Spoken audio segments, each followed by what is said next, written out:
Thank you, Ben.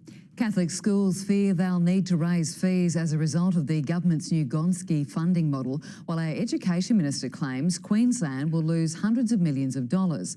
But the Prime Minister insists the funding is fair and he might get the Greens on side.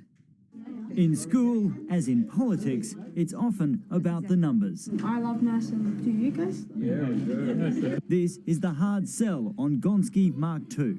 It's fair, it's needs-based and it's consistent.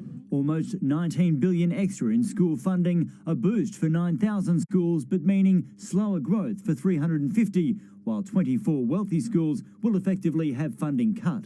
Sometimes as little an impact as just $1 or $2 per student. The Greens may provide key Senate support. It puts the issue of needs-based funding firmly on the national agenda. That's a good thing. Labor says nationally it's $22 billion less than their promise. That's the equivalent of sacking 22,000 teachers. Let's be clear though, the Labor Party never had the money.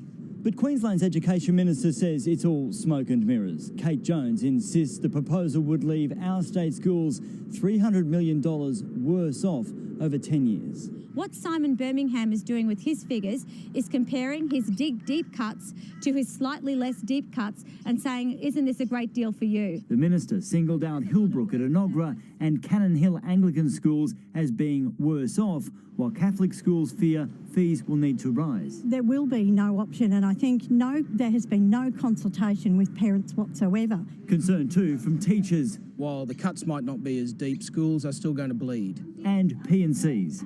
Having to find money to air-condition schools, to provide music equipment, to do the kinds of things that we are hoping, obviously, that the system would provide. Fear today, about Gonski tomorrow. Max Futcher, 7 News. Deputy Premier Jackie Trad has dismissed talk for an early state election as fanciful. Patrick Condren, is she right?